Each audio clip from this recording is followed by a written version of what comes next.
right. Hey, it's Jeremy from jeremy.net.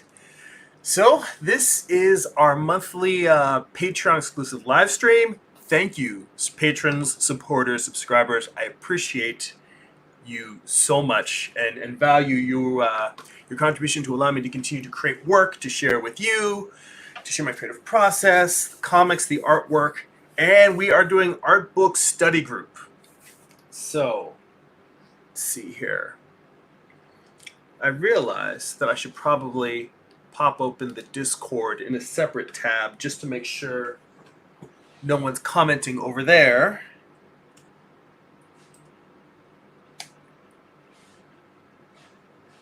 But yeah, we are up and going.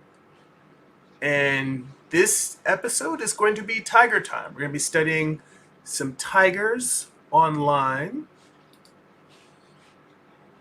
Negro Frazetta had forwarded some reference for some 3D models that are available online of a whole variety of animals, but tigers definitely among them. So let's see here. Checking the Discord real quick before we get started. And I don't see any comments in any of the other channels. So let us get started. All right. Get my keyboard out of the way so I'm not constantly knocking it over.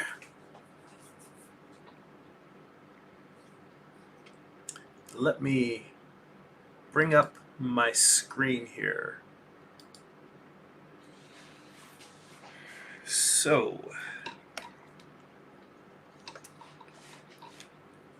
let's bring in a couple of images to look at.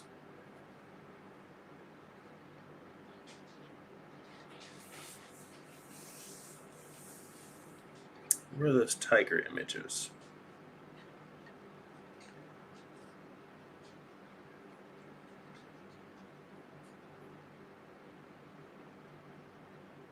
This.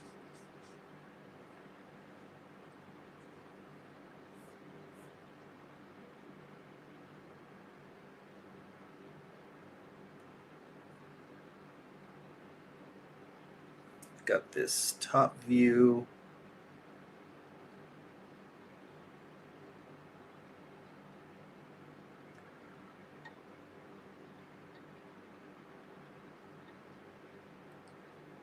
And a front view. So basically I'm working from the same pose. I also have a view from the other side. But let's start in general with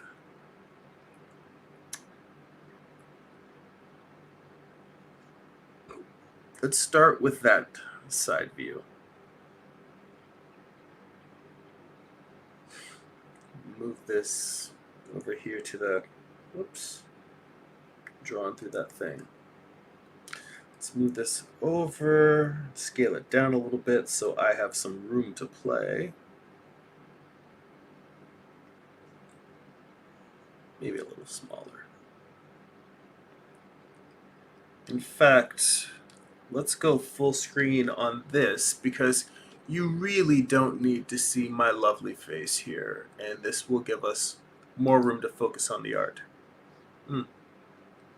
Well, the difference is negligible. It's not that much bigger. I guess you do get to look at my lovely face. So, let's here. Actually, let me delete that layer and create a new one because there's a mark on there and I don't know where I made it when I accidentally touched the screen. I don't feel like hunting the whole screen for it. I know I could just hit clear, but actually hitting the plus button was even quicker. So, let's take a look first at the skeletal structure. So this is one of the things that Negro Frazetta sent along, and Normally, I would try to work at the basic volumes first before going into the skeleton. But I know that once we start looking at the art books, I may completely forget to come back and even look at this. So let's quickly go through here and just take a look at the skull and the body of the saber-toothed tiger. Let's look at where all the bones are. Switch to a pencil.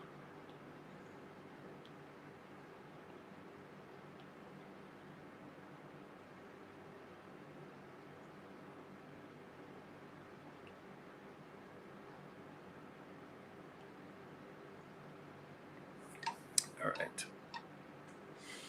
So again, I like to start by having sort of a defining line. So let's say that its spine is a nice curve to it. But I like to start by simply saying, here's the start of the spine, and here, not the end of the spine, but the spine terminates at the head. So let's say here's where the head is. So this at least gives me a bounding box, as it were, limits for how far the body's going to go. And if we're going to continue with that in terms of stick figures, let's say we look at the distance from the hip bone, where the hip bone connects in the spine, down to where the feet end. Now, the legs are curved. So you've got the upper thigh going to the knee, and you've got the knee coming down to the ankle, the ankle coming down to the foot, and then the claws.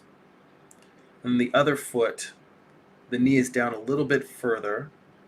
The hips, also, if you notice, even in this stick figure phase, it is, oh, let me see. Wait a minute.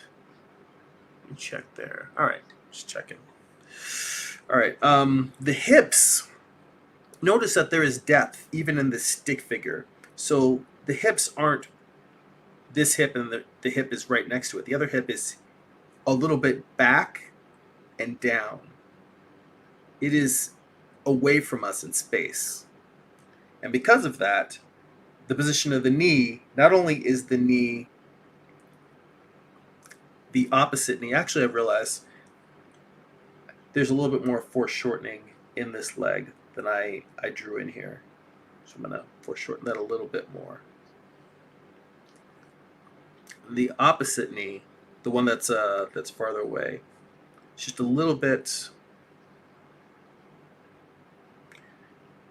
much as the hip is in and down, this knee, the leg is angled down, but even if it were parallel, it'd still be a little bit further down. And the foot going back near the same height as the other ankle. Or the thigh, down there.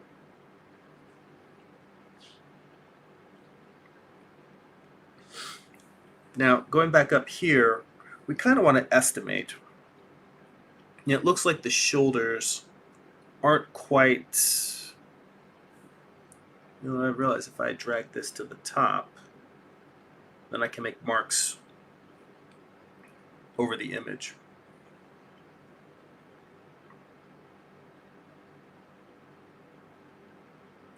So the shoulders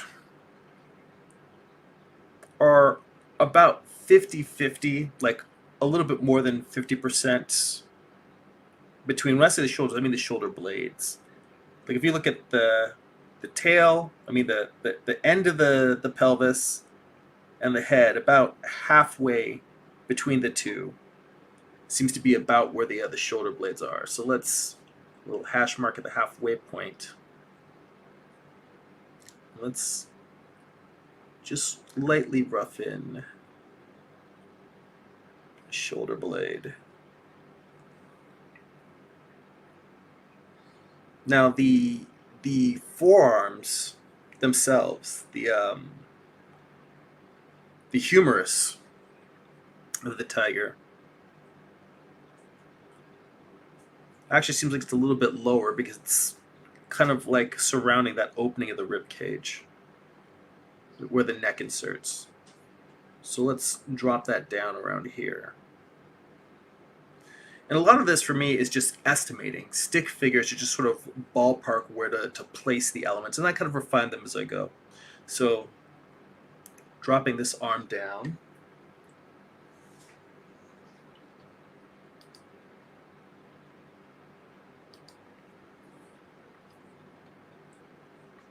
This paw going, the forepaw, forearm going forward. Or the four legs. And again, the other paw is reaching out forward.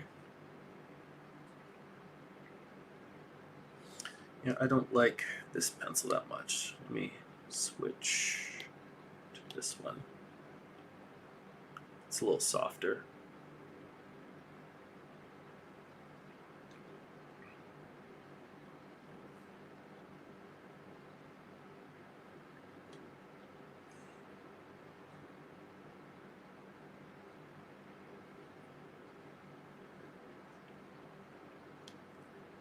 Then opening that paw splayed out.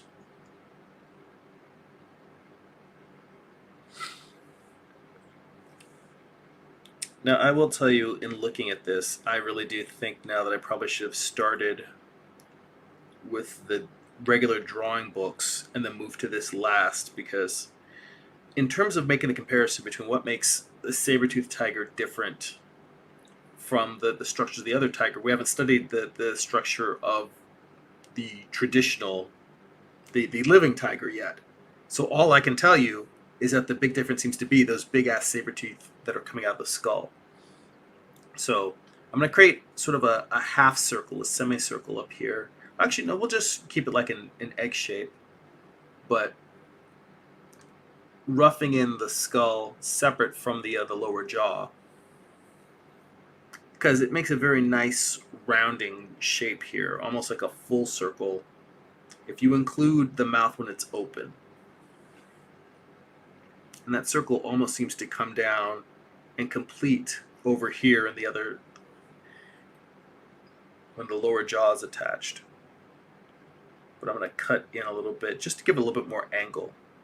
This curve that I put in there, this concavity of the jaw, that's exaggerated. It's not really that concave. It's very subtle, but I feel like it gives it a nicer rhythm. So it's one of those things where I'm taking artistic license with it.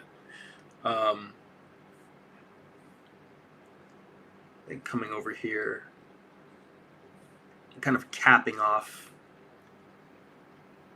the muzzle. And notice the eyes are a lot more forward than I imagined. For some reason, I always imagine tigers' eyes being kind of set back a little bit. But, you know, predators do tend to have their eyes set forward so you can see their prey they're chasing. And the eye socket is basically over the jaw. I'm going to come in here and erase out a little bit.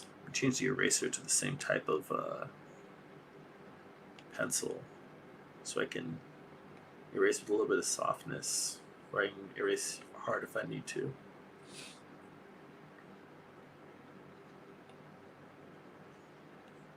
Just because I want to come in here and give that dip in terms of the bones going over the eye socket and around the eye socket. A little bit of a dip. And then heading down to where the nose is, where the nasal cavity is.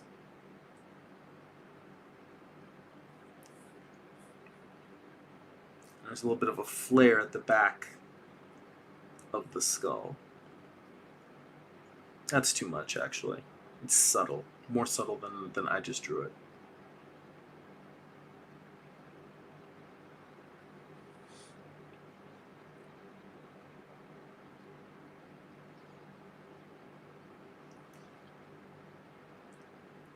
So put those big ass teeth in there. This reminds me of my cats when they're grabbing my hand and they just start mauling it. Just This is almost exactly what they look like. And it's weird because they're very playful and they're very sweet animals. They aren't vicious, but they put on their kill face when they want to play fight. All right, so the thing we're missing here is the rib cage, and to be honest, their rib cage. The difference in most animals is that where the human rib cage tends to be flattened such that if I draw a 3/4 of a human rib cage, it's flattened dorsally. It's flattened from front to back. So if you look at it straight on, it's egg-shaped, but that egg is squished.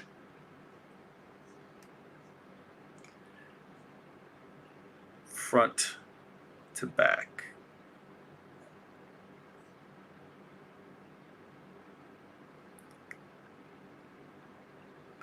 Now with an animal,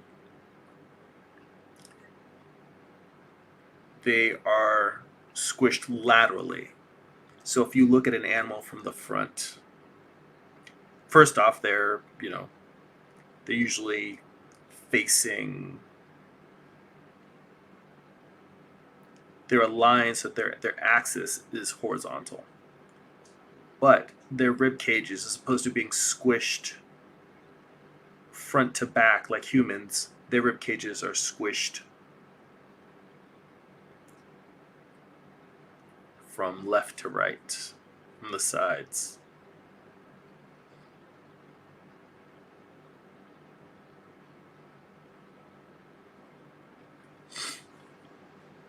So that's the main difference between human rib cage and most animal rib cages. So let's get in here with this guy, and the reason why I point that out is because one of the things I'm noticing is that the rib cage here is particularly rounded. Like it's squished, but it is a big rib cage.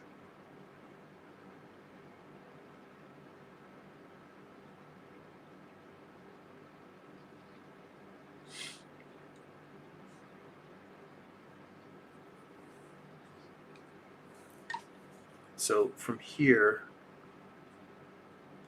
that bone should actually be back a little bit. This is what I mean in terms of refinement. I get stuff sort of in place, and then I just come in and I look at, oh wait, this is a little bit off.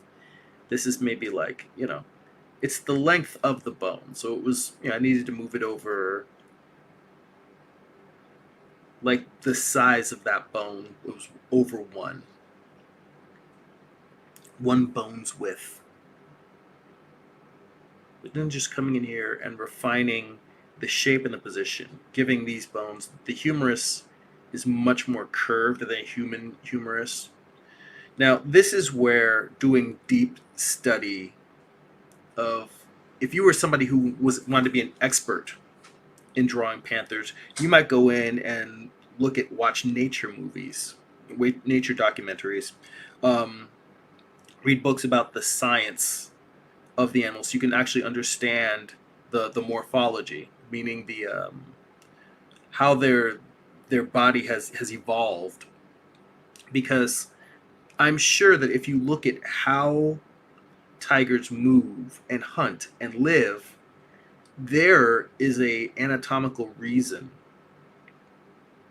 why the humerus is more curved than a human humerus.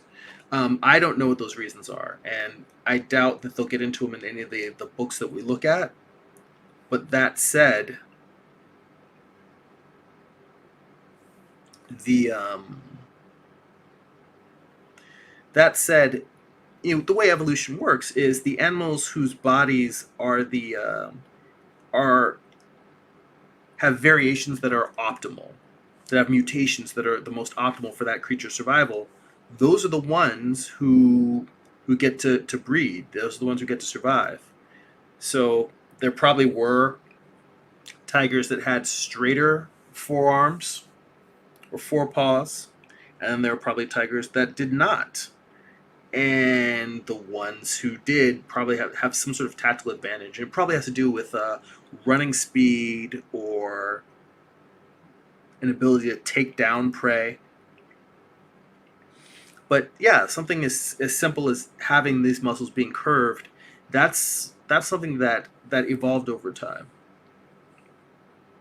And if you're super interested, I think that it's worth looking up if it's something that you're going to really master here. Now, I just roughed in the ribs. The truth is, I didn't count how many ribs this guy has. It's got 1, 2, 3, 4, 5, 6, 7, 8, 9, 10, 11, 12. Well, 12 ribs, just like a human.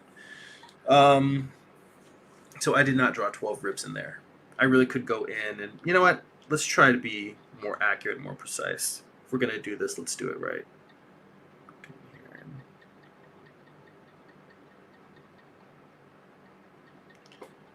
I will tell you that's one of the things I do like, the more stubborn eraser that kind of wipes out everything digitally. This thing does work almost like a real eraser where you got to work to get everything off. It almost feels like I'm drawing a charcoal. I'm going to try and wrap this particular one up and move to the art books, because I feel like, honestly, learning the primitive volumes and looking at sort of the overview of the tiger is probably more useful than looking just at this skeleton.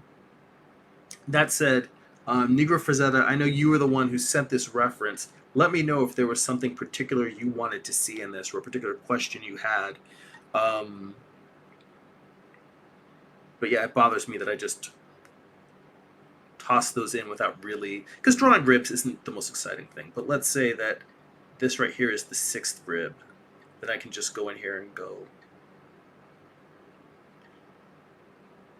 1, 2, 3, 4, 5, and then the 6th, I guess, would be disappearing back there. And then 1, 2, 3. These are horrible. 2, 3, 4, 5, and 6. So, yeah, each one of those.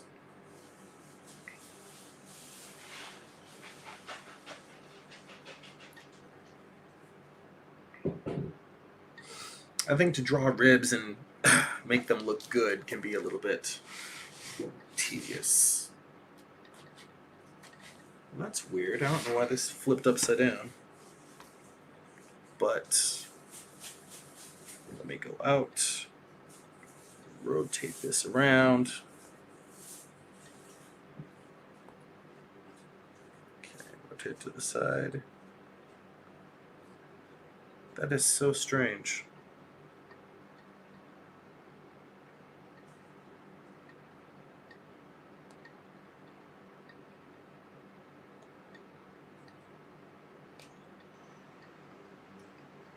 Alright. I don't know what happened. First time I've had Procreate weird out on me. Now, halfway between the rib cage and the bottom of the pelvis is where the pelvis seems to start. And I will tell you, looking at this, I kind of want to not flip over, I realized I have the images in here. Let me take a look at that top view, because I don't really see a good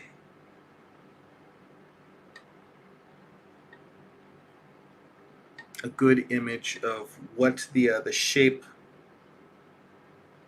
of that pelvis is. So let's put this over here.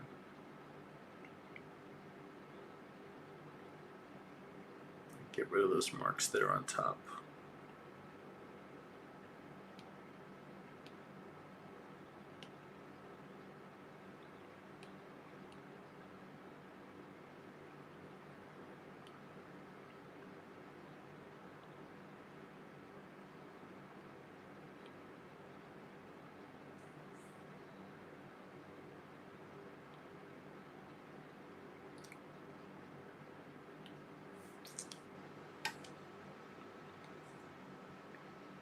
So it looks like the pelvis, if I were to zoom in here. Oh, Negro Frazetta's in the chat. Hey, how you doing? Alexi's there. Hey, how you doing, guys? Took me a second. Like, I'm trying to remember to keep looking up every once in a while and see what's going on, if anybody's in the chat. So what I've been doing here is I have been going through the skeleton of this saber-toothed tiger. This is courtesy of Negro Frazetta. He pointed me at this website that had 3D models we could rotate. So I was just going to look at this main view here. And the thing I'm looking at now is I've got a top view. All I did, and you'll be able to watch this in the replay, but all I did was start by marking out the proportions and then using the proportions to start blocking in first the spine, then the legs, and then the head, and then I put in the rib cage, and now the last part I'm doing is I'm blocking in the pelvis. But I wanted to...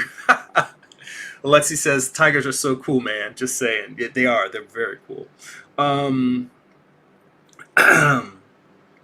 But I noticed that when I look at this view, it's kind of hard for me to really tell what the shape of the pelvis is. I can tell that the size of it, that's pretty much taking up, starting at the halfway point between the rib cage and the end of the pelvis. You can kind of go in here. It's less than halfway, so it goes pretty far, actually. But, well, nah, but there's also a bit of perspective here because it's moving back in space. But I wanted to switch to this top view because I wanted to get a different look at what the shape of the pelvis of a tiger is. And from looking at this drawing, or this 3D render, it seems that the shape is almost as if you took the human pelvis, and much as the tiger's rib cage, and all animal rib cages. This is something that I sketched out real quick. Human rib cages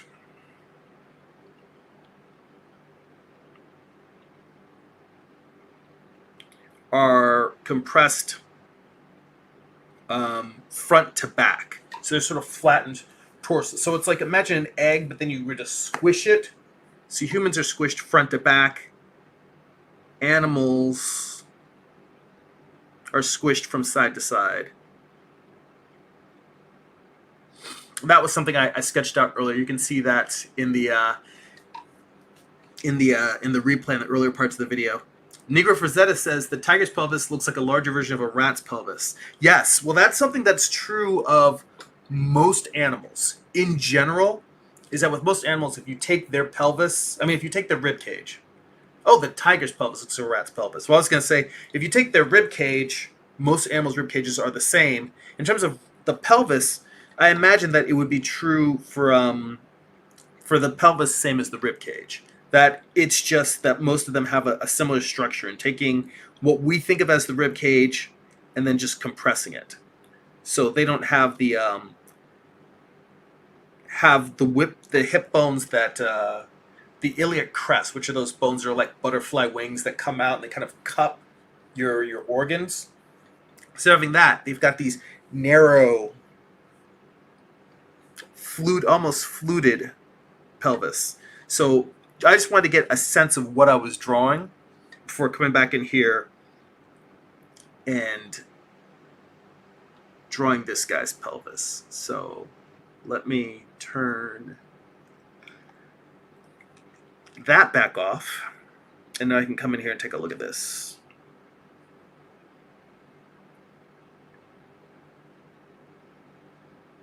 You know what, just for shits and giggles, I've also got this front image.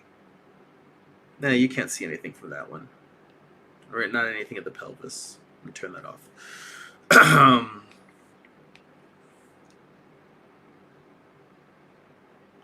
So this is one of those scenarios where I actually think switching to the art books, we'll actually see a little bit more of what's going on here. But we've got this compressed pelvic bone.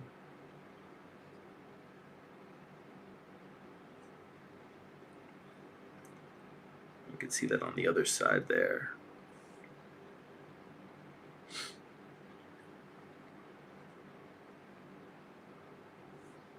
Then the tail kind of coming off to the end.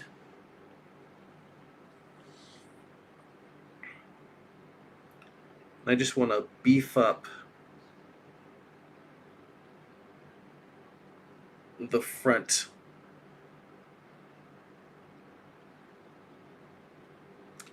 leg, and much like us with the tibia and the fibula, they have, you know, a larger shin bone, the tibia, and then they've got that smaller fibula that runs down the side and kind of forms the cap of the outside ankle. So their anatomy is very similar to ours skeletally. The way that the bones are oriented and positioned are different, but the bones themselves are very similar. You know, just going back to the idea that we all, you know, have that common mammalian ancestry.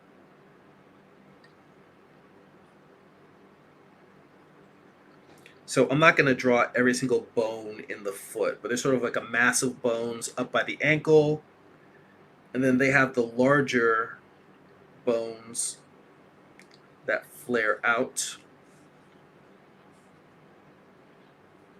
And then they have toes with claws that come off of them.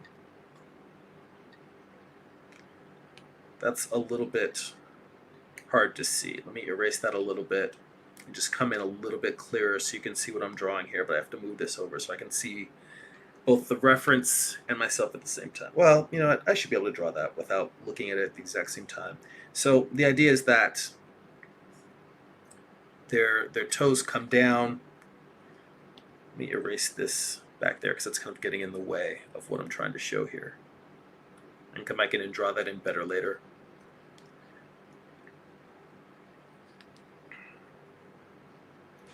This would be easier if I just redraw that. So if here's the whole foot, there's the portion that is the mass of bones coming off of the ankle. It's one mass. There's the longer bones, the tarsals, as it were. The same way that we've got carpals and then the metacarpals, which are the fingers and the phalanges at the tip. The ones in the toes are called tarsals for both humans and mammals. So you've got that mass of bones up top. You've got these tarsals. And then they have the metatarsals, which are like the actual toes. So much like humans, we have, you know, if you got a cat or a dog, you look at them, they've got toes as well.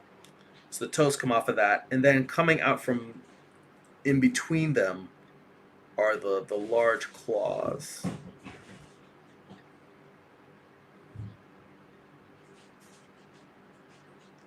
So that's what's going on with their feet. And this is something that, you know, it warrants a deep dive in just drawing their claw structures if you want to go into it anatomically. But considering the fact that I also wanted to take a look at some art books as well, I don't know if we necessarily have time to do that today. But see, that's one of the things. I mean, when it comes to studying anatomy, whether it's human or animal, there's always so much to learn.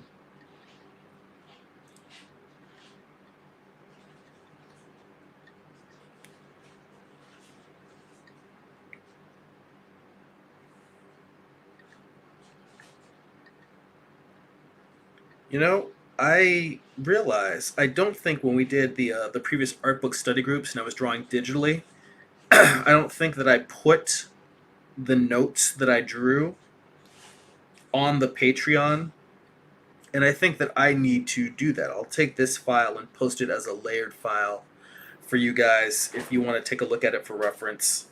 And when I switch to drawing from the book, I'll take photographs of those sketches and I will put those on for you guys to check as well.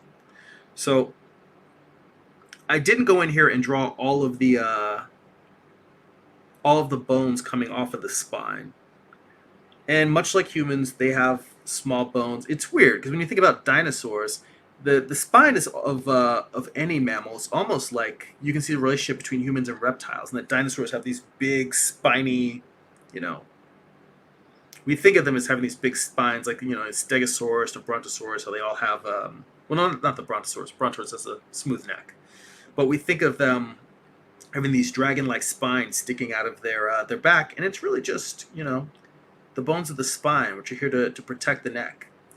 You know, they hold in the meaty muscles that are surrounding the spinal column to protect it.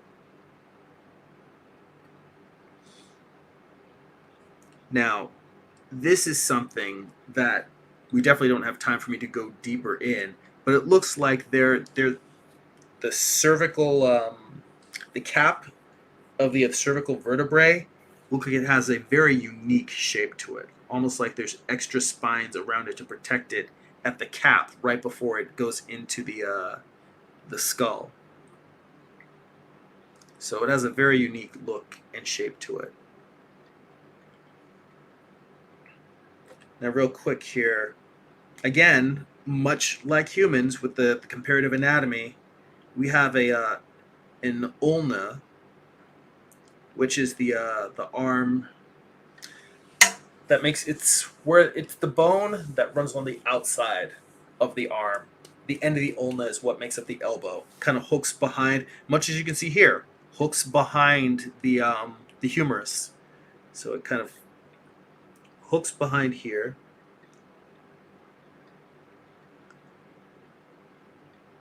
And it goes along the outside. While also like us, like humans, they have the radius, which is the smaller bone, which is on the inside, and that smaller bone swivels around. So that's another feature that tigers share with us. But I don't know how much swiveling they actually do in their day to day. But let's just have that come down. And they meet in that mass that we think of as a wrist, or the start of the paw in this case. These two bones that make up the forearm. And then again, carpals. That's where we get carpal tunnel syndrome from the carpals and the metacarpals and the phalanges. I mean, that's where we get the name of carpal tunnel syndrome, because there's a tunnel, a carpal tunnel, that tendons run through those bones, and when the gets irritated or inflamed, that's when we start getting the pain that people have that they call carpal tunnel, usually from repetitive stress, typing at a keyboard. Athletes can get it from doing the same motions all the time. Lots of people. It's anything that where you've got a repetitive motion. Now, I'm gonna leave this other paw undrawn only because of time, and I do think that the skull warrants its own study. But like I said, we're gonna move on to other subjects, and I don't think that we can cover everything there is about drawing tigers in like 1 hour. And I mean, even if we go long here, which we probably will, because you know how I am, I get to talking. But it's still one of those things where, it is a deep topic. So I am going to try something I have not tried here before, and hopefully this won't like crash the stream. But I'm going to try switching cameras while we're already live. Not switching from this camera to the screen share, but I have my my overhead camera connected to the same feed that I have for live streaming my my iPad.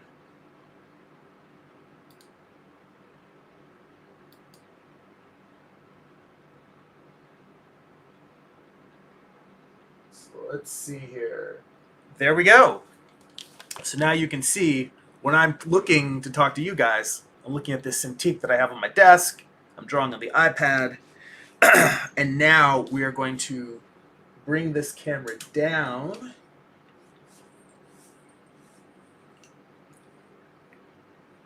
And I'm going to move the iPad aside.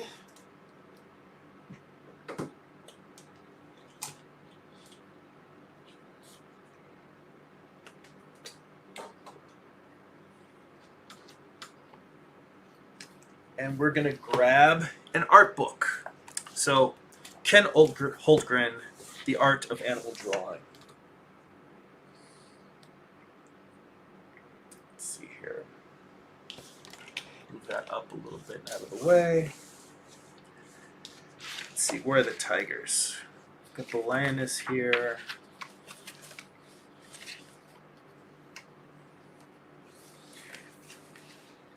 Now, they've got the cat family in general.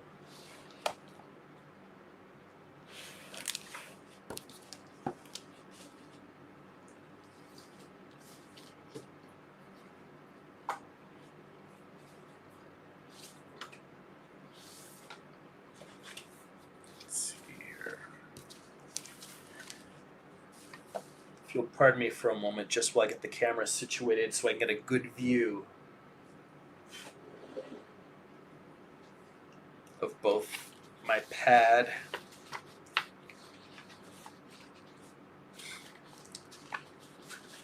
and the book.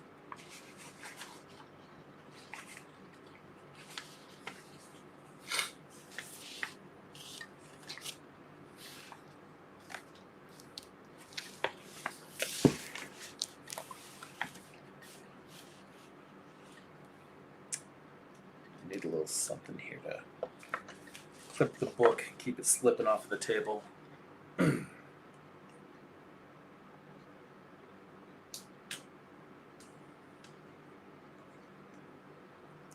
bring this over.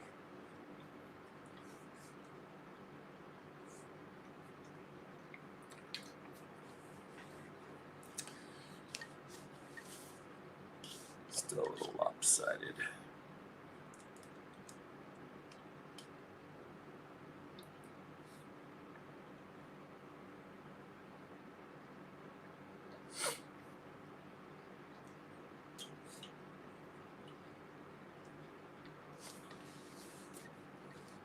All right.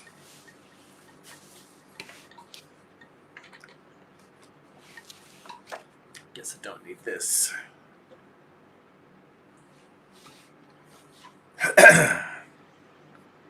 So the notes it has in here is that generally all cats are long and narrow in body with long tapered legs. The neck always appears to blend into the body in one graceful line.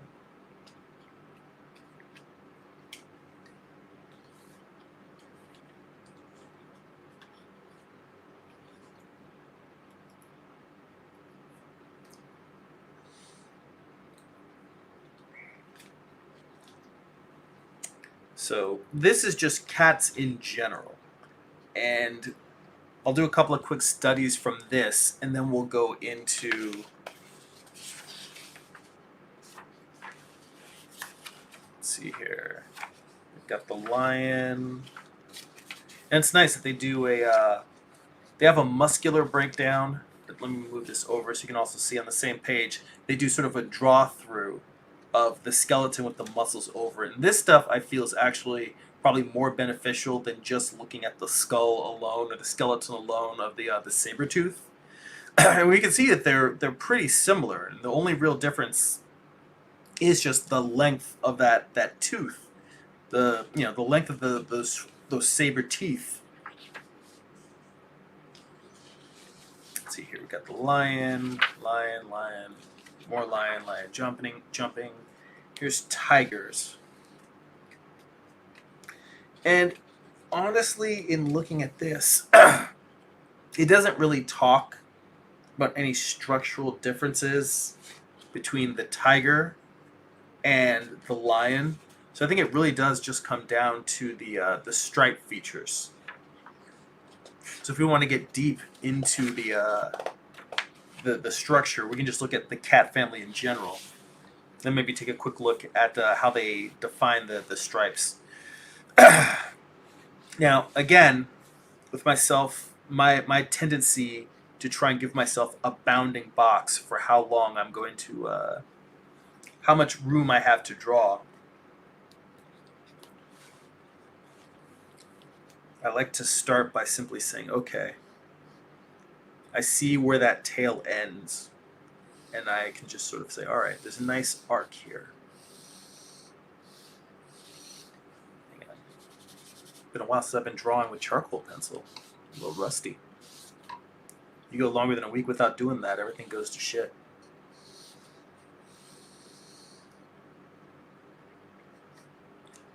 And the tail kind of S curves back, or kind of C curves back. So this sort of gives me the whole, to be honest, this goes all the way to the ground, and then the head comes off of that. It looks like the head is kind of at an equal distance. If you were to draw a line from here to here, it looks like the head is kind of even with where the paw is. It just rises out.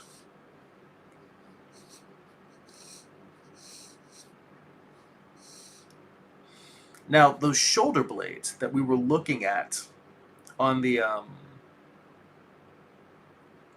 skeleton, now it looked like those shoulder blades were kind of halfway between the end of the head and the base of the tail. I mean, and the pelvis, the base of the pelvis.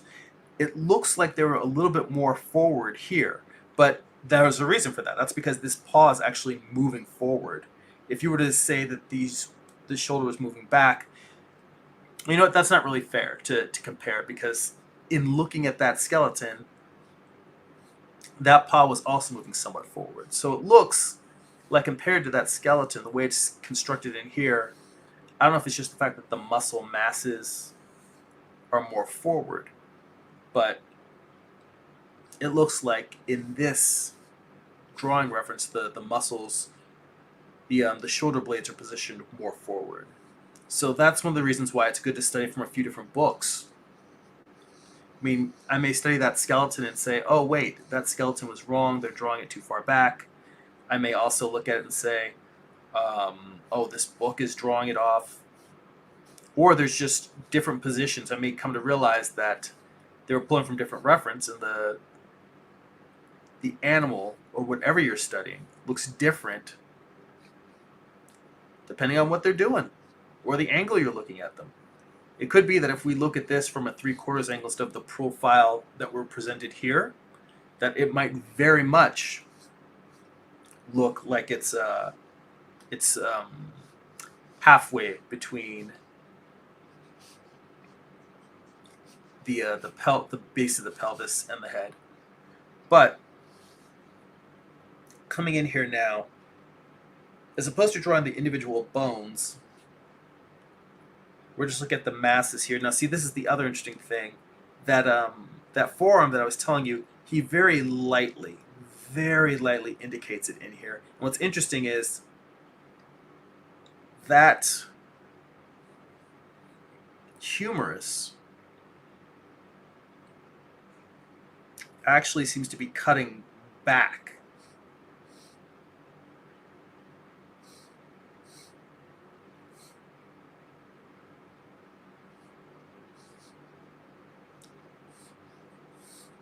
Then going forward.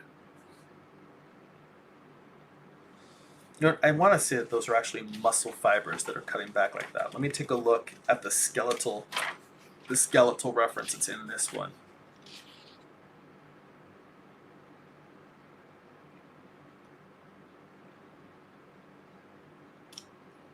Nope, that seems to be about right. Well, this could just be the sense that, remember how I mentioned that this muscle curves? I mean, not this muscle, the bone.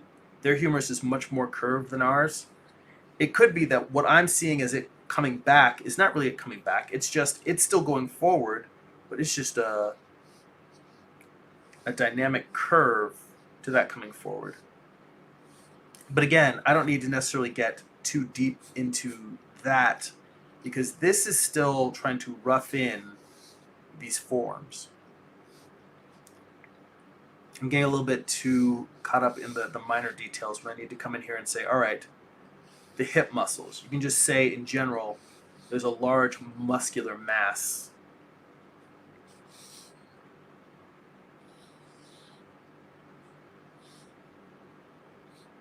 up here.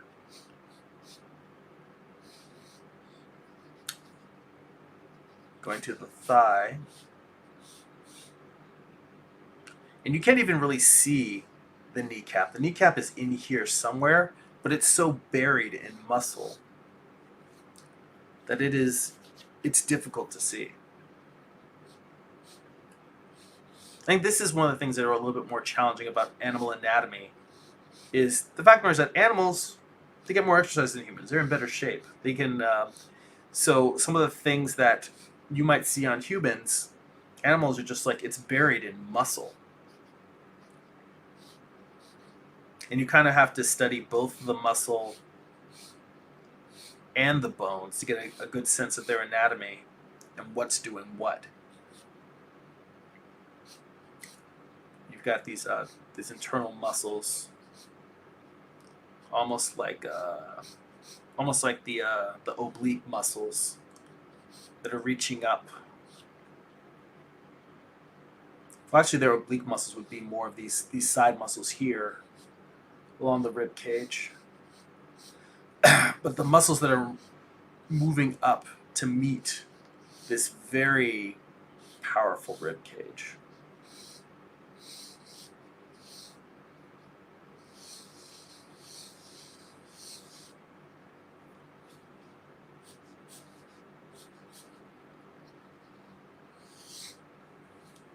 That last one's a little too much. I really just wanted to darken this up here. And the other thing I forgot to do is usually, along with wanting to have a line to kind of demarcate the beginning and end points of any figure or animal, I also like to draw a ground plane just so I can help keep the feet in relation to each other. Because in theory, the front paws and rear paws should be, it looks like this front paw is a little bit lower than that paw, but the rear paws seem to be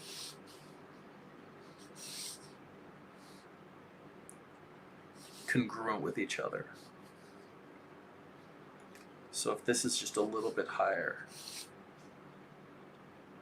that's actually not that off.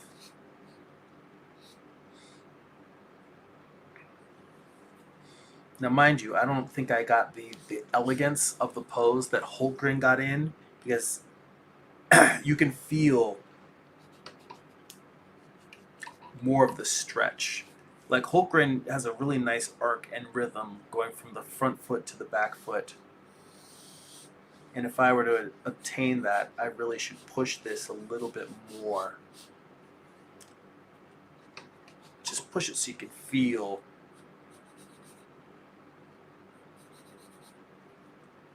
that stretch all the way down.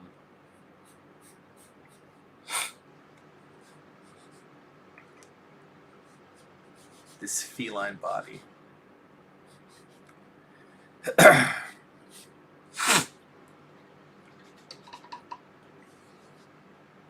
course, now I think I've probably stretched the body out a little bit more than it should be.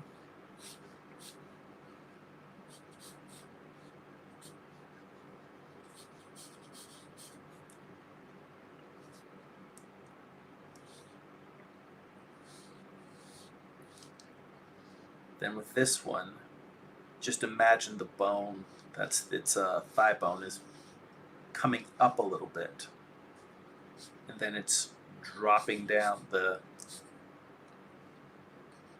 fibia and tibula. The tibia and fibula dropping down. Just trying to get this rhythmic arc of these very powerful muscles.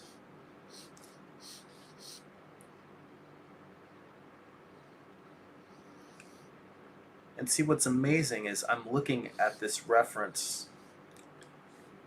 One of the reasons why I like the Hultgren book is he gets that sense that this creature, even though it is, hundreds of pounds, and it's this big, massive creature, you can sense that it's just quietly padding. Like it feels like it's walking on its tippy toes. And if you were to actually watch this thing, you would not hear any sound as its feet fell. It would just be walking silently.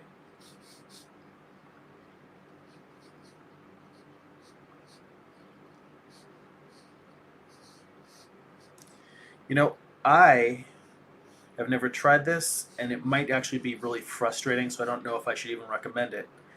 But animals are so much about their movement and their motion. It might be an interesting experiment to study, if you want to study animals, to watch video footage instead of drawing from photos and drawing from reference books, is to actually watch animals move. Because I feel like there's a certain elusive quality, and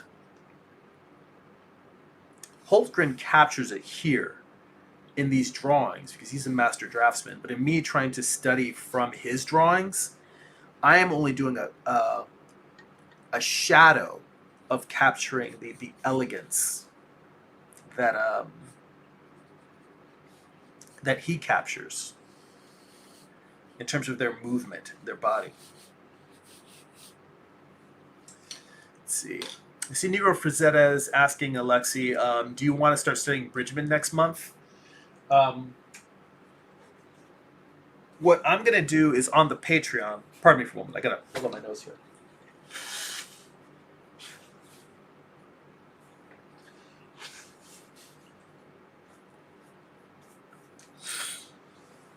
I'm going to put a poll on Patreon. I'm going to put a Bridgman book, the Walt Reed book, a book on one other book. I'll put in one more as a ringer, and we'll look at a couple of different topics. You guys can vote and decide which one you want to study. And I am definitely fine with Bridgman.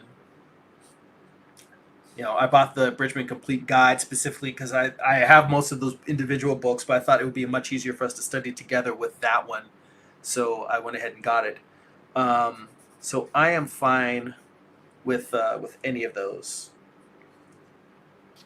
But I'll post a poll, and then you guys can just see what you guys want to do.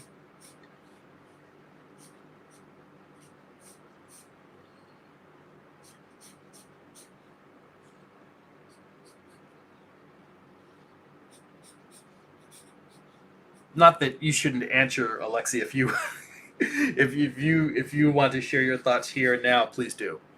But I encourage you, when I post the poll, that's what I'll probably go back and refer to, because my brain is like a sieve. There's too much stuff running through it, so I always need to have something written down to go back and refer to. So I'll probably refer to that in terms of checking on what everybody wants to do.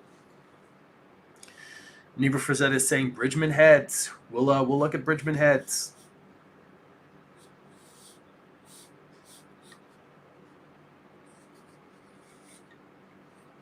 I'm actually signed up for, I did that interview with Carl Ganas. He's teaching a class on heads, hands, and feet, and I have taken that class many times, and I continue to take it. So I'm actually going to be taking that class with him starting at the end of September.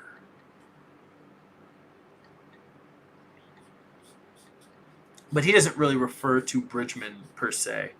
He's got the knowledge of the old masters. That's why he's Carl Ganas.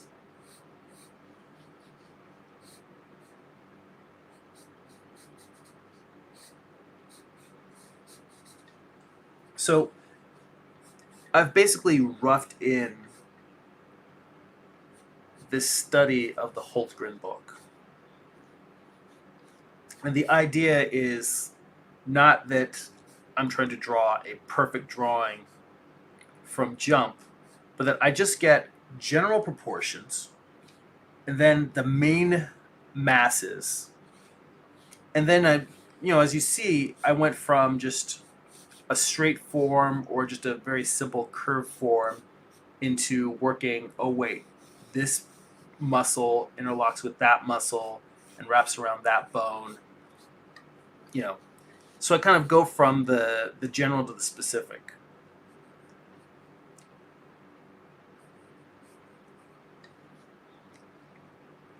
There's a little bit of a muzzle here.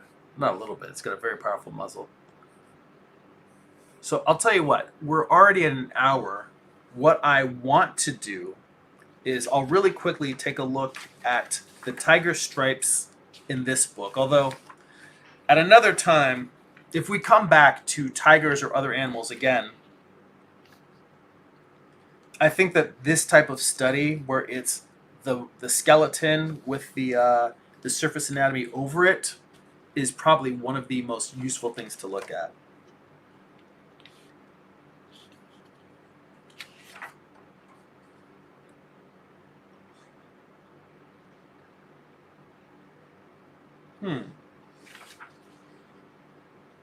Well, they've got one of those in terms of this tiger sitting here. Yeah, with the tigers doesn't get too much in depth other than the stripes. Negro Facetta says, I do want to do one more course on rat anatomy. We never studied rat bodies, only the heads. I'll have to see if I can find any reference on rat bodies. Like maybe the website that had the tiger skeleton has a rat skeleton. Because other than that, even when you first brought it up as a topic, I couldn't really find much to study from. There wasn't really a lot out there. So that really comes down to whether we have whether I can find the reference to study from. So I'm game for doing more rats, but we shall see. It's just a matter of being able to find it. So let me bring this book in a little bit more. I think we can get a little bit tighter here.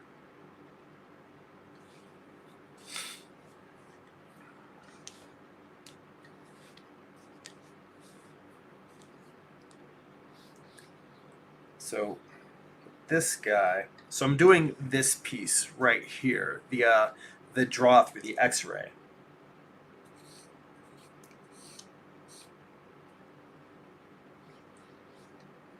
And to a certain degree, drawing animals and drawing humans aren't that different. You want to get your general proportion. So I'm just figuring out this is how tall the entire creature is. And then I'm trying to figure out, in a way, this is almost like using sight size, but this is just for me to block in the proportions. And then I can start doing working out the volumes. And then I'm figuring out how wide I want the whole figure to be. And it's pretty much almost a square. He's slightly taller than he is lengthwise, even though he's sitting here. It's kind of a box. The tail is dropping out from underneath that box, and I'm just going to ignore the tail because I don't know if I'm going to, well, let's say, we'll just lightly indicate that. So the larger mass here is I'm going to start with the pelvis, which you can kind of look at this drawing in the pelvis is a mass, the rib cage is a mass, the head and the neck is a mass. You can see those three masses together. So if you were to just blob them in, a third of the figure being down here, a third of the figure growing out of that and not coming all the way to the top, but slightly larger than the other masses. And then the head being a smaller blob and the neck being a smaller blob, that together give us something that's kind of close to the size of the pelvis. Now I can look and say, all right, well, where are the paws, the front paws in relation to that? So behind the skull, but kind of falling in line with the neck at this angle we're looking at. So I can just sort of drop down here, put those paws in there. Now at this point, what I've been doing is just measurement. This really is much more of sight size. this is where I want to switch gears and start trying to figure out the volumes and working the shapes in there. Let's see. Negro Fazetta says, do you have time to do these study groups more than once a month? Right now, I don't, but I can look at trying to fit it in. Maybe what we'll do for next month, we'll shoot for doing 2, and we'll try that in October and see how doing 2 in October works schedule-wise, or if I can find time to do one on the weekend when I'm not doing the public live stream. I'll try, but for now, let's shoot for 2 for next month, and we'll see if I can fit it in. So I'm not guaranteeing we'll do 2 next month, but we'll start with the first scheduled one, and then we'll go from there. Let's see. Alexi says, I found one of your Bridgman videos. One of your Bridgman videos is how I first found you and really got interested in your work. Thank you. I appreciate that. It says, I've had a Bridgman book for a while, but one of your videos totally opened my eyes about how I could work with it, study from it, made it really accessible. Well, you know what? I'm glad to hear that, guys. Well, I guess it's a good thing that it sounds like Bridgman is the lead in this in what we're going to do next month. So I think we'll tackle some Bridgman. I mean, unless I post the poll and everyone does a mass riot demanding that we look at, like, I don't know, Andrew Loomis or something, or Walt Reed, which I think is unlikely. So what I'm trying to do now is start with just the simple volume of the rib cage. And I'm not even drawing this to try and indicate ribs. What I'm trying to do is indicate the direction that this is going. When I was trying to decide what I wanted to sketch from, I was kind of debating between this one and there's another drawing on the next page where you're not doing an X-ray, but you're drawing cross contours. You're drawing and you're showing how lines follow along the surface of the muscles. And this is a really, really great drawing.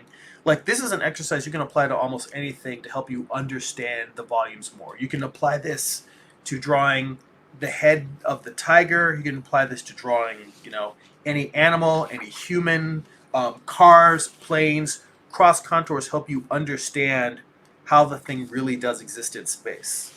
So that's the idea now, is to try and go from these roughed-in figures that I started with, just working the roughed-in these masses that are more of a sight size, just figuring out proportion, to trying to figure out volume now.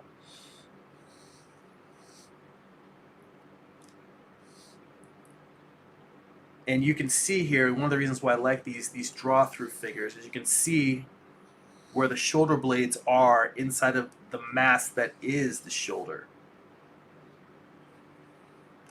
You can see how this thing hooks around. And this mass in here in the front is really the place where the humerus, the upper arm, where it meets the shoulder blade, and it's protected by heavy muscle. So I imagine that tigers rarely get dislocated shoulders because of that.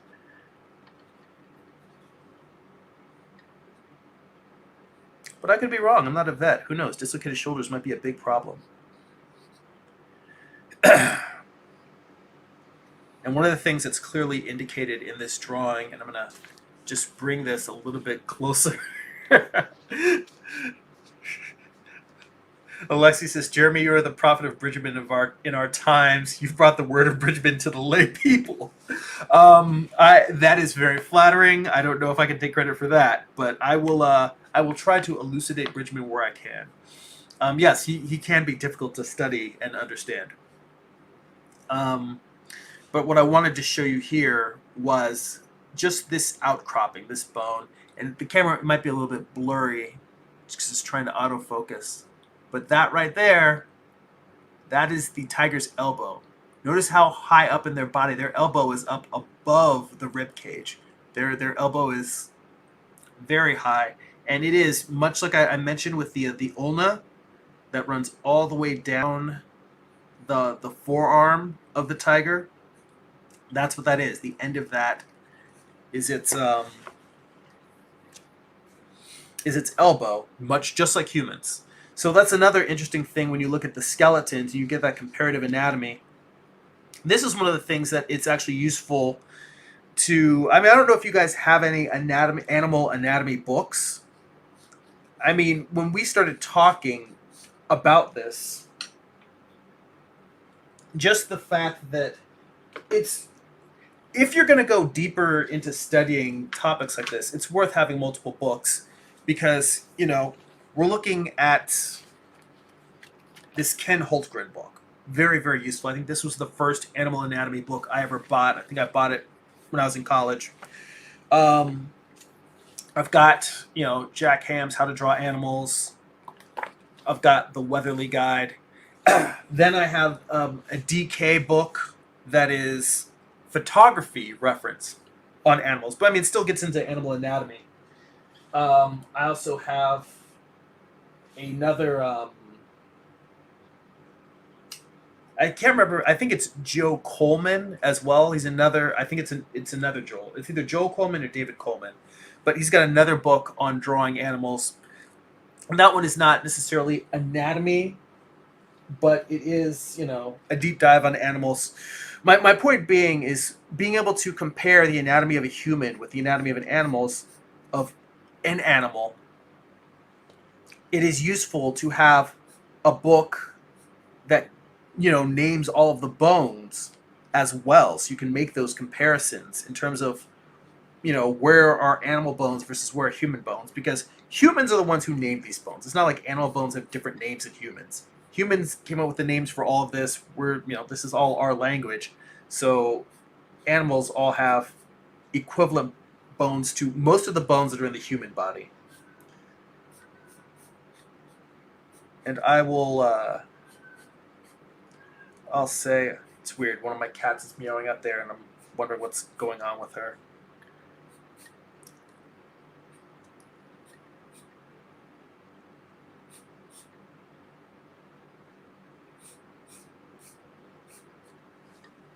Wow, that's almost that's too massive. This guy's yoked, but I went a little nuts there. Looks like Bruce Timm's tiger. Because all of his Justice League guys are.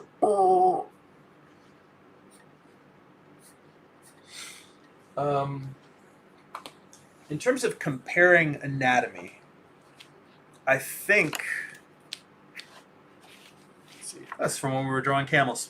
Let's see here. Where are the tigers? Monkeys. I thought I had marked this beforehand. Yes. The Jack Hamm book. I know I'm jumping around, but the reason why is because I'm just... having the reference books that have the multiple levels of detail is something that I thought was worth mentioning while we're doing this. And I wanted to see if there's a page that has detailed cat skeleton where it goes through and names all the bones. Let's see here. And this book goes into much more detail in terms of the differentiations between different types. Like it's got, the tiger's face versus the leopard's face, tiger in action. It's funny that I was saving this one for last. This one actually seems to have the most on tigers, but it's about into the surface details about tigers. Their stripes, stripe patterns, and appearances. Goes into the differences between a tiger's head and a lion's head. I'm drawing from the Hultgren book because I think the Hultgren book is the best on showing you the dynamics of the cat family. But in terms of learning the anatomical details, I actually think the Jack Hamm book is probably the best. But what I was looking for... This is funny. For all of the Jack Hamm books, he just starts with a simple square and then shows you where the anatomy fits in. So these simple diagrams he has are extremely useful, and he shows you how you can apply that to like a house cat versus a lion versus a tiger. But what I was looking for was skeletal reference, where it goes through and names all of the bones. And I thought this book had that, and it looks like I'm just going and making a fool of myself, because it does not seem to have that.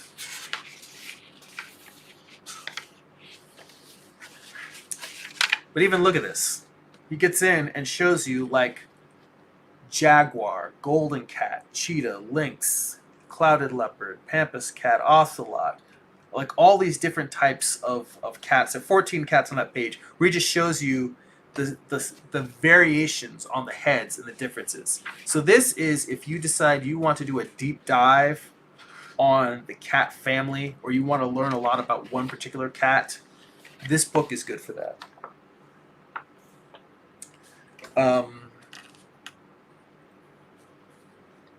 Like I said, I don't see a list in here where it goes through and names all of the different bones and skeletons on a cat. I mean, there probably is a book that's specifically just on that topic.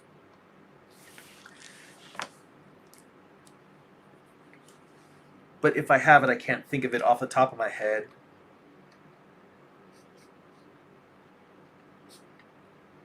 I really thought it was in the Jack Hamm book, because it has so much reference. So again, being mindful that I'm not just placing shapes in terms of site size, but I'm thinking, where does this exist in space? How far is this paw away from that other paw? You know, what is the basic shape in 3 dimensions that paw takes up back there? Then, in terms of connecting the leg, the front leg that's farther, the far side from us, I almost want to start up, like I'm imagining where its elbow is. So its elbow is going to be hidden by the rib cage.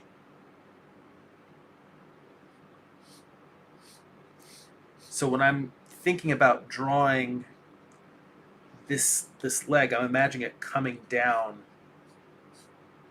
from behind that rib cage, coming down, straightening out. And this, I'm drawing this straight line here, and then adding the twist of the muscle that's on the outside, just adding it to that shape. Because sometimes it's a lot easier to get a very, very simple volume and then come back.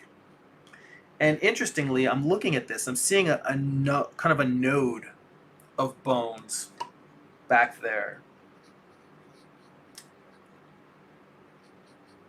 where its wrist forms, and then the paw is kind of coming forward from that. So I'm trying to kind of get that in there, almost as if it has a heel.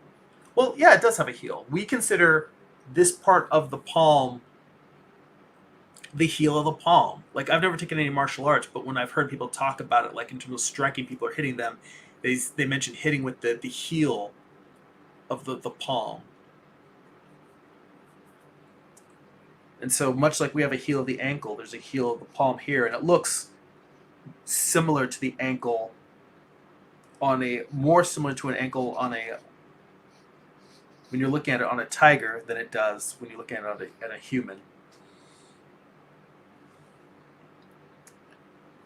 Now, coming back conversely, we haven't really blocked in the pelvis or the rear legs. But when you look at this, one of the things I try to do is I think about the distance between these two bones. What's the relationship between them? So, obviously, what we think of as the knee is lower. It's lower than that elbow. So you can kind of, just in terms of reference, this is, again, like switching over to site size just for reference and say, all right, that rear leg is not going to be any higher than this. So even when I roughed it in, you can kind of see how, if I were to just make a line horizontally across here, or even better, say I just take a piece of sandpaper that I used to sharpen my pencils, So here is the top. Right there, I'm ending this at the top of the rear leg, and you can see that the elbow is just above it. So I can really go just right down here and say, all right, this is where this region is.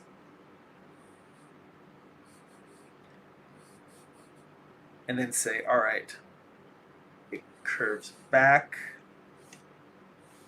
That's got its big ass rear paws that come forward.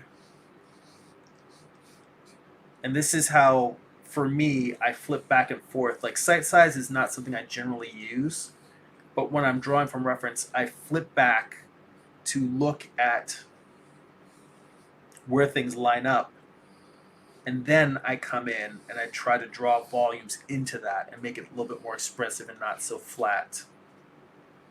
And now I can kind of come in here and get that butt, that tiger butt.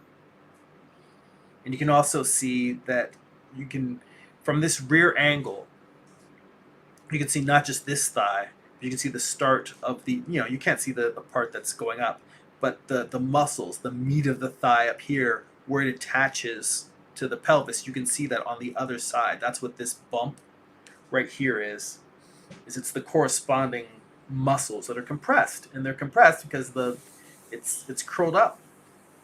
It's sitting. And it's interesting because I hadn't really noticed that before. It's almost like it's sitting on a point on its pelvis, as opposed to there being a big mass that it's sitting on. It's sitting on a point.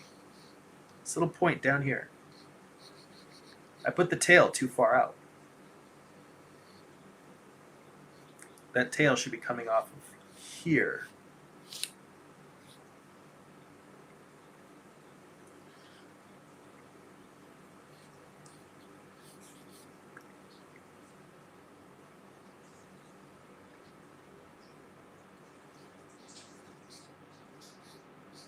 So we're already at an hour 20, and I think I'm not going to have time to do anything from the Jack Hamm book. So let me ask you if there's any questions you have about the tiger or a specific thing you want to see, and maybe I can find it in the book and do a quick study from it. See if there's any questions that I can answer, or maybe we can make this something that we can put a pin in, and when we come back to animal drawing in the future, we can come back and look at that. So just if there's something that you were like, I'm struggling with this about drawing tigers, then let me know, and I'll see if I can address that before we wrap up here, because I think that once I finish this drawing, I am going to call it for today, unless there's something else you want to see. And so what I'm doing now is I'm just trying to contour these different muscles. So I'm just trying to give, when I say contour, I don't mean like I'm drawing the outline. What I'm trying to do is show where the muscles are overlapping. That's what's going on here. And so I'm moving back and forth between drawing the surface anatomy and then drawing the interior anatomy. It's kind of like a dance between volume and sight size proportion, muscles versus the bone. And that's one of the challenging things about drawing in general, is that you're constantly moving in and out of these things and trying to understand the surface level and the deep level at the same time. And you're trying to understand the poetry. So let's see here. Alexi says, really interested in the points about movement and rhythm. That's something I really need to start working on in my own drawings. Is like the suggestion of balance of motion, balance of physical feeling. Well, again, the Hultgren book is great on that. So what I'll do is I'll finish up this real quick, and then we'll just take a couple of quick studies. There's a lot in here, like he's got lions jumping, but there are there's a section in the beginning just on cats in motion. So I'll just take a look and do a couple of quick thumbnails from that, and we'll call it. But let me get in here and block in this humerus. So the humerus is one of those bones that on both animals and humans tends to be near the surface. You know, we tend to be able to see the knee. Um, However, when I was looking at that other picture, the one I drew beforehand, when this leg was stretched out, I couldn't find the knee in here at all. I mean, I know that position-wise it's approximately in here, but the muscles are so massive and rippling around it that it was really hard to identify. So I just want to indicate here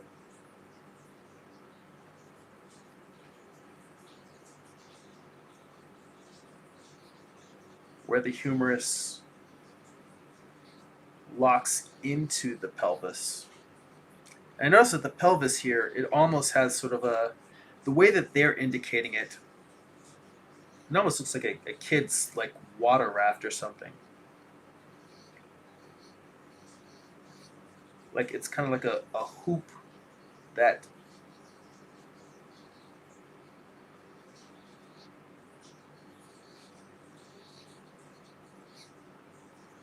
interesting.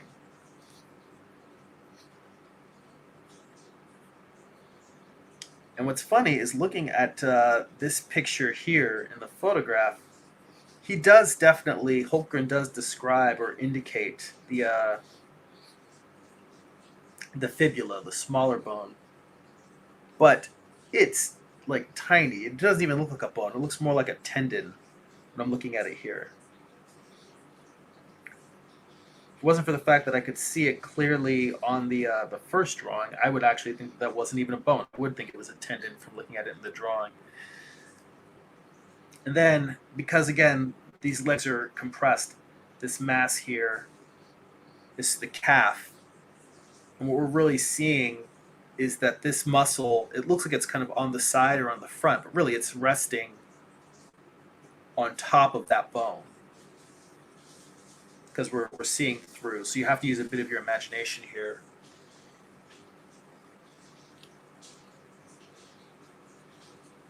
Then we're back to our old friends, the tarsals and metatarsals. I'm just going to draw one or two of those. And I'm going to ghost in the spine here. So again, notice how the spine is protected by like the heavily muscled back and rib cage. It's not all the way up at the surface. It's down here. There's a lot of muscle protecting that spine.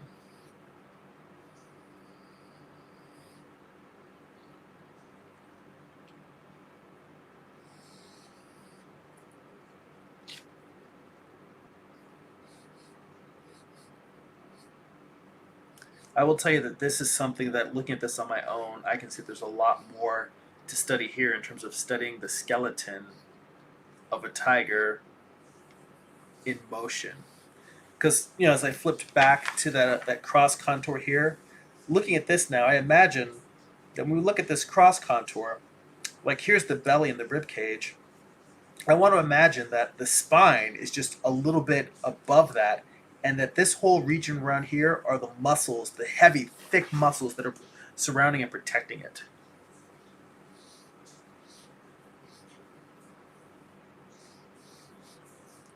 I notice how here he kind of indicates the end of the rib cage.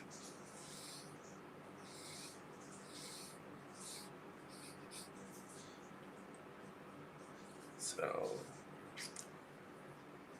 I realized I forgot, even though I made it such a big deal about the ulna, I forgot to draw in the radius. Sometimes I get a little overly excited. All right, draw that in. And again, the skull is getting short shrift here. That's something that I think, much like drawing human skulls, could take so much time, so much detail.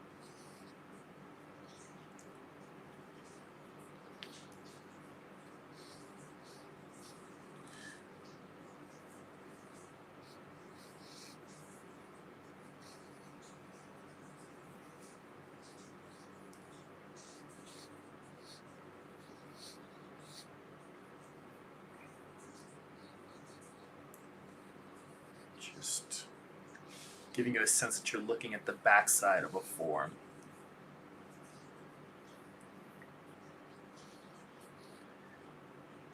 And just enough to indicate its cheekbones, the eye socket, the nose coming off of there, its ears coming off of here.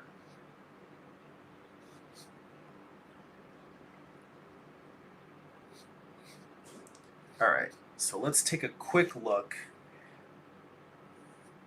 at a couple of action sketches, and then we will call it. There's enough room on here for me to do this over to the side. Hang on. Make a note. I always want to make sure whenever I do these studies that I note after. Okay.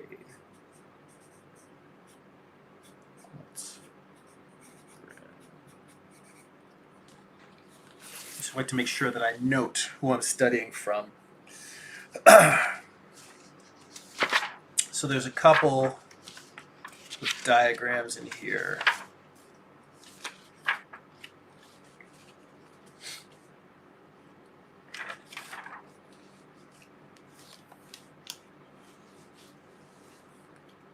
I think that this particular diagram is a good one. It's got these little arrows in here indicating where all of the energy is moving, all of the balance. So this is something where, you know how I mentioned that drawing from videos might actually be a bad idea? This is why I think it's a good idea. Because when you're watching a video, particularly if you're watching it online, you can pause it for a second. But just being able to watch a creature walk, you can get that sense of what the different body parts are moving, because you can pause it and then rewind and see where that body part was going and where it came from and where it's moving towards. So the overall thrust of this pose is up and away from us. So, starting with that, just the energy, this first part of the gesture is up. And you also notice these shoulders. These shoulders are pointing way up. But by the same token, that means it's pressing. So it's pressing down. I want to come down like this. And it has another arrow in the diagram that's angling in. And I think that that's to indicate that this foot is coming forward, the rear foot. So I'm looking at the dynamics between this shoulder that's pressing up, this foot that's coming, the front foot that's coming down, and the hind leg that is coming in.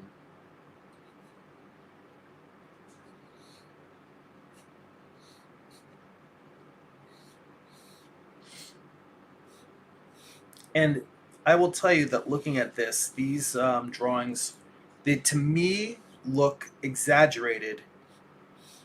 Not in a bad way, but he's just really trying to get you to get the sense of the feeling of the movement here. So they're cartooned a little bit. Now, by the same token that this leg is moving up, the whole body is moving forward, but this rear leg is coming down. Now, it's not moving down, it's just the last piece that's in here. This is actually the leg that it's pushing off of. So if anything, this leg as well, motion-wise, the rhythm makes you feel like it's hanging down. But what's happening really is that this right here is the base from which this rocket of it propelling itself forward is moving. And then he also, there's an indication of a line dropping down, showing this neck and this head coming down this way.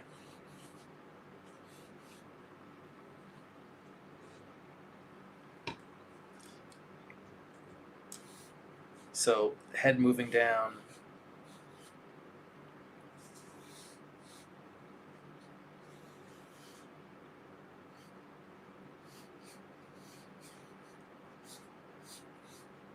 this other paw moving forward. I mean, for a lot of these things that I'm talking about, this is less about animal drawing and more about gesture drawing. But what I will tell you, and this is something I discovered when I first started looking at animals, was that the stiffness that we find in our drawings when we're looking at posed humans, humans for the most part, we're very conscious of how we move and look and feel and how people are observing us. Animals don't give a shit about any of that. And so when you're talking about trying to get the gesture and beauty and poetry of movement in it, if anything, you might think that it's really hard to draw in animals. I'm not good at drawing animals. I think that if you study animals, and you actually, I'm changing my mind. I think that what you should do is you should go put on Netflix and find whatever nature documentary special you can find, or just watch some videos on YouTube of like animal documentaries, and do some thumbnails. Just some simple stick figure. Like, let me move to one last pose that's on here. Let's see here. Is there one on the right-hand page to make it easy? Let's maybe take a look at this pose up here. Just draw stick figures. But the point of the stick figure is to capture the movement. And I think that what'll happen is, because this is what happened for me, once I started looking at animals, it made my human gestures better. Because animals are so not self-conscious about their movement that they are all of the poetry that we're trying to get into drawings of human beings, ballerinas and athletes and warriors and all these different things. Animals are just pure movement and motion and thought. They are not self-conscious. They're all these things that we're trying to capture in our drawings. And it will improve your human drawings. And in fact, I kind of feel like, I don't know if I have time to do that, but I kind of want to do that today. Just do a couple of thumbnails on my own just to test that out. But I really do feel that, notice I'm not drawing a tiger per se. I'm drawing the gesture of the body of this well, it's a lioness, but that's neither here nor there. I don't like that line. I feel like its shoulder should be slanting down a little bit. But this is my point is, you want to get that poetry and that gesture. That's something that you can't get that from a book. A book can show you examples of it. Like Hultgren's books are very gestural. You can really see it. I mean, at this point, from the way I'm drawing this, I could be drawing a human. You look at this, and this could be just a human being standing on a, leaning over a countertop or something. But you want to get in here and like find what are those little curves, like that twist that the head is making, and bringing this shoulder down a little bit more before curving it out and down to the surface. It's not because I want it to look human. If anything, I want it to look less human and more lion-like. It's probably, any flaws in this drawing are from me putting too much human into the tiger, and not from me trying to say, oh, tigers are real and lions are really just like humans. It's the exact opposite. If anything, they should be more poetic. But what I'm saying is that poetry, I'm observing it in Hultgren's book. So books are worthwhile so that you can see executions of this. But the study of it, to actually learn it, is to observe animals.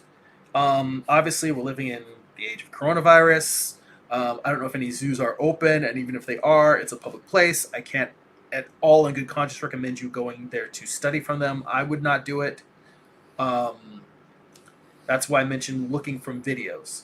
But look from videos and just do stick figures of animals. And maybe not just tigers, any animals that you want to study, or just get a sense of, like, if they think they have an interesting movement. Birds, frogs, a whole wide variety. Just do stick figure studies of them to get a sense of their movement. It's their little gestures. This book is filled with a lot of really beautiful little gesture drawings like this. This, there's multiple things on this page. It's just little simple, a few lines. The main mass is getting the forms.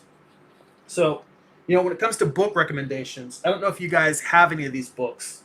I'll go back on Patreon. I'll update the description with both the Ken Hultgren book and the Jack Hamm book. This is good for details of animals. This is good for gesture and movement of animals. They're both great books. The Weatherly Guide, I think, has a good combination of the two, but it also skews more towards the movements the way the Hultgren book does, and less towards anatomical detail.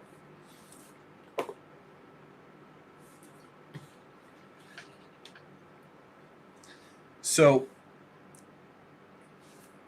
again, that's why I say, there's not one book that's going to teach you everything. I've got a library of books. That's why we have the art book study group, because I realized, I have all these books, and I haven't been using them to draw from, and so I've been trying to do that more often, study from more often.